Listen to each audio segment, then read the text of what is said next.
E sobre declarações recentes do ex-presidente Lula e as expectativas para as eleições deste ano, a gente tem um convidado agora. A gente vai conversar com o pastor Silas Malafaia. Pastor, vamos começar falando sobre declarações recentes do ex-presidente Lula, em que ele falava com sindicalistas. Ele chegou a levantar a possibilidade, se for eleito, de discutir uma possível legalização do aborto. Isso, claro, não caiu bem para os adversários de Lula, obviamente, mas até para integrantes da campanha, para aliados dele, isso não foi muito bem visto também, porque afasta qualquer possibilidade de atrair eleitores de centro e um pouco menos conservadores. Entrevistamos ontem a deputada Carla Zambelli, que disse que essa fala de Lula pode ser considerada uma incitação ao aborto. Até vai apresentar um projeto de lei nesse sentido. Queria ouvir o senhor em relação a isso. Pode ser considerado uma incitação ao aborto, essas falas de Lula?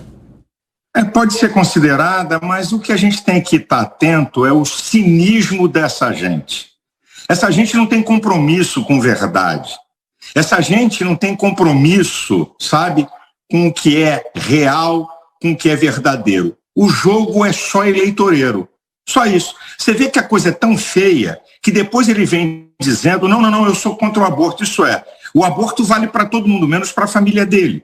Então isso é uma coisa tão vergonhosa quanto quando nós sabemos que o aborto, seja legal ou ilegal, essa falácia de saúde pública, questão de saúde pública, são as mulheres que abortam, seja legal ou ilegalmente. 4 vezes mais propensas a problemas psiquiátricos, 11 vezes mais propensas a ter um problema numa segunda gravidez, 9 vezes mais propensas a suicídio e uma infinidade de problemas. Não importa se o aborto é legal ou ilegal, sabe? Na verdade, todo mundo sabe que o aborto é o massacre dos poderosos contra os indefesos. Então, eles falam as coisas. Quando vê que eleitoralmente não foi bem, eles são tão cínicos que negam aquilo que eles acreditam.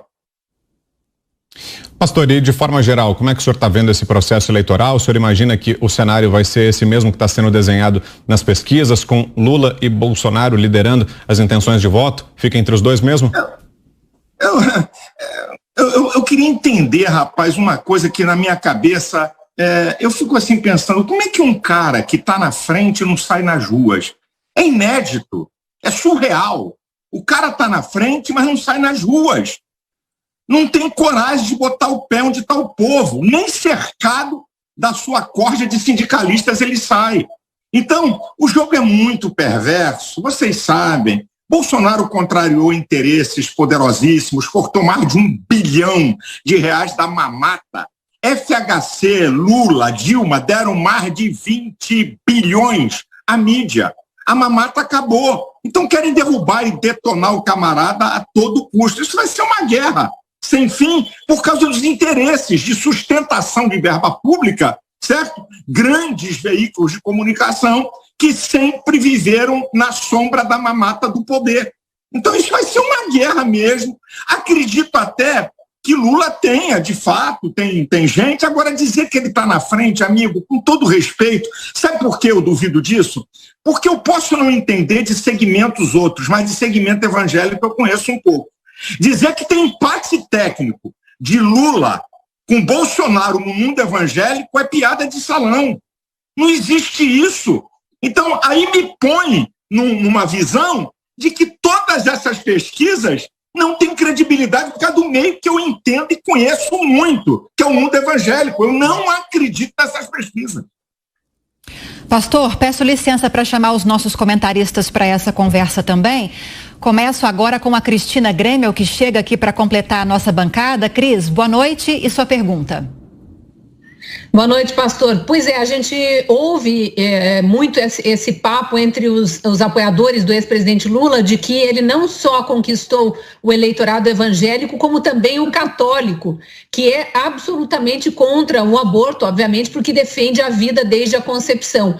Como dar uma resposta clara, já que a gente não tem as estatísticas desse meio, para que a gente consiga combater essa narrativa? Porque eles vão alimentando as narrativas e elas vão parecendo verdade com o passar dos meses.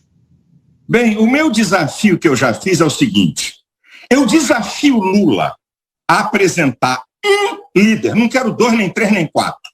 Dos 180 maiores líderes evangélicos desse país, me dá o nome de um que apoia Lula. Nenhum. Não tem ninguém. Desculpa, pegou pelego, Zé Ruela, João Ninguém, para dizer para a sociedade que não entende de mundo evangélico que ele tem apoio de pastores que não representam, desculpa a minha expressão, porcaria nenhuma. Me dá o nome de um líder evangélico. Isso é um reflexo. É um reflexo. Se ele tem apoio no mundo evangélico, então algum líder ou alguns líderes de 180 dos maiores líderes teria que ter 3, 4, 5. Ok, vamos lá, não estou dizendo a metade, não estou dizendo nem 20%. Seria um reflexo, mas não tem. Essa é uma grande prova. Eu andei com o presidente em vários locais. Eu vi locais que o prefeito ganhava vaia e o governador aplauso.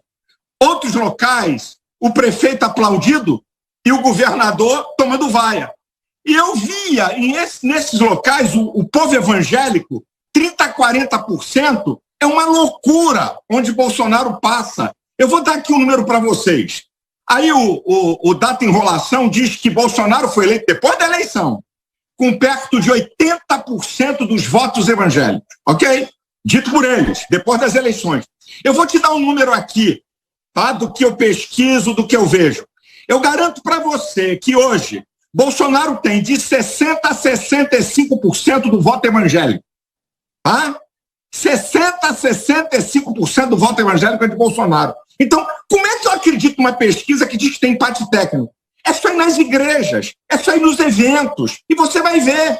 Por que Lula não aparece em algum evento grande evangélico? Bolsonaro agora, na semana que vem, vai no maior evento de pastores, a maior organização evangélica do país, Convenção Geral das Assembleias de Deus do Brasil. É a maior organização, tem mais de 100 mil pastores. Vão estar reunidos em Cuiabá perto de 20 mil pastores. Bolsonaro vai estar lá, de tudo que é lugar. Onde é que Lula aparece numa reunião de liderança evangélica? Nenhuma. De povo? Nenhuma. Então, é balela de que há empate técnico entre Lula e Bolsonaro no mundo evangélico. Ricardo Salles. Silas, boa noite, prazer em vê-lo. Nós estávamos falando essa semana justamente da escolha dos candidatos em diversos estados e também para a presidência da República no cargo de vice. E tudo indica que o candidato a vice do presidente Bolsonaro será o general Braga Neto, que você conhece bem, foi chefe da Casa Civil, ministro da Defesa e agora colocado como número 2 aí para compor a chapa com o presidente Bolsonaro. Queria uma avaliação sua aí dessa composição, dessa dobradinha, Braga Neto, quer dizer, Bolsonaro e Braga Neto. Em primeiro lugar, não tem nada contra o general Braga Neto. Eu respeito a sua folha, respeito a sua lealdade, mas eu vou dizer para você o que eu disse para o presidente, para vocês. Eu disse para o presidente que um rio não passa 2 vezes no mesmo lugar. 2018 era uma realidade. Agora ele é presidente, candidato à reeleição numa guerra de uma mídia inteira contra ele, com exceção como vocês que são independentes. Então, eu disse para o presidente, o senhor precisa de alguém político, que some, não evangélico. O presidente não precisa botar vice-evangélico, porque ele já tem o respaldo no mundo evangélico. Mas, na minha visão, o presidente tinha que escolher alguém leal, fiel, de envergadura, tá? Para colocar como vice. Isso é minha opinião pessoal. Eu, pessoalmente. E eu disse, por exemplo, vou abrir aqui. Eu disse para o presidente, o senhor tem um cara, Gilson, ministro, não é meu amigo, não tem intimidades com Gilson, é católico. Eu disse, Gilson é bocudo, não tem medo de falar, inteligentíssimo, preparadíssimo e do Nordeste. Então, na minha visão, o presidente precisa botar alguém para somar politicamente. Repito, nada pessoal contra Braga Neto, nada pessoal, mas não acho que essa seria a melhor maneira de responder nesse momento, politicamente falando. Sua pergunta, Rodrigo Constantino. Boa noite, pastor. Os jornalistas, via de regra, todos eles cosmopolitas, progressistas, adoram repetir aquela fala do assessor do Bill Clinton, é economia estúpido.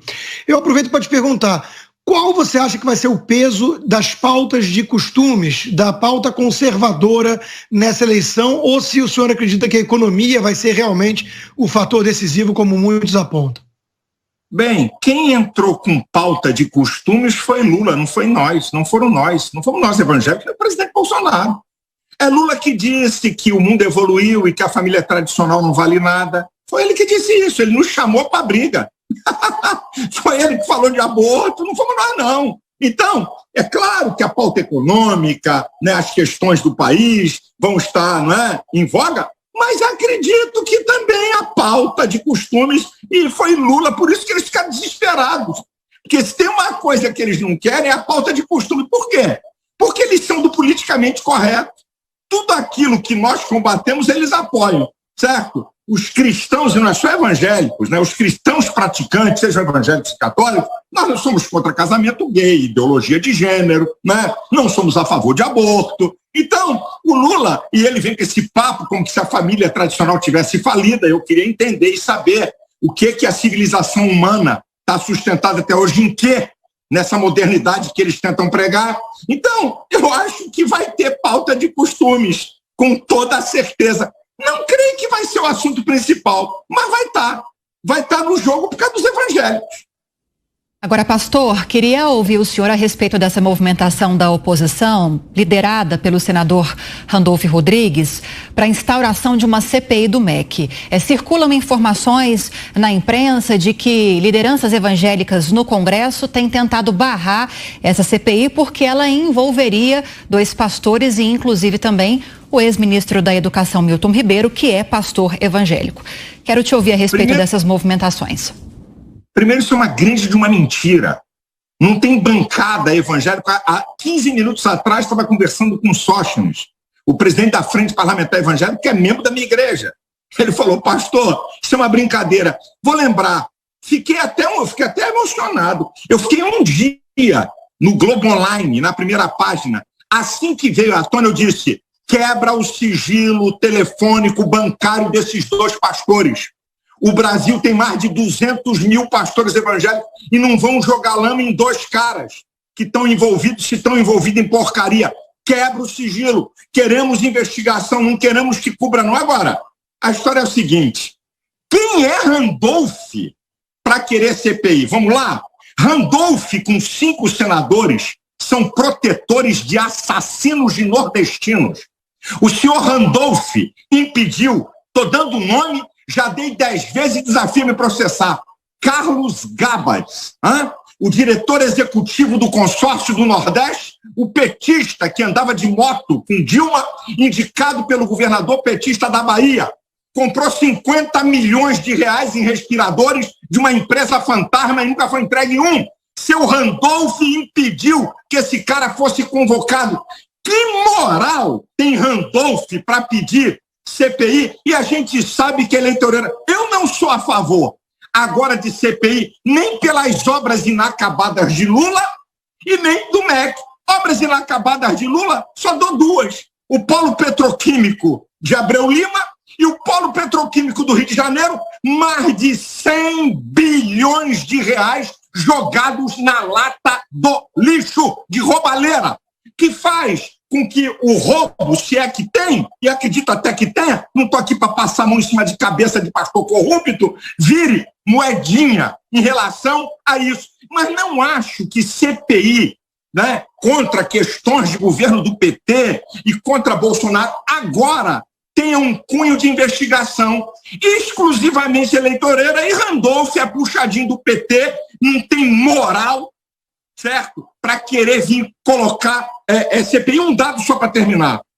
Eu, analisando, quando eu vi que o ministro encaminhou para a CGU, que o ministro desconfiou que tinha marmelada. Bem, isso aqui é algo que fica a favor dele. Se ele estava envolvido na marmelada, por que ele denunciou a CGU? Era para ele ficar calado. Então, isso aqui é uma prova, que até que me prove o contrário, que o ministro Milton, que eu também não tenho intimidade, tá, tem algum envolvimento nisso. Acredito que um desses pastores, que é operador, até em governos do PT, amigo do PT, de turma do PT do Pará, acredito que um cara desse tenha.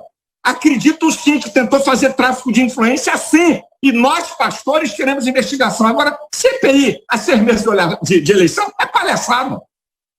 Pois bem, conversamos com o pastor Silas Malafaia, que falou sobre CPI do MEC e também sobre movimentações políticas em ano eleitoral.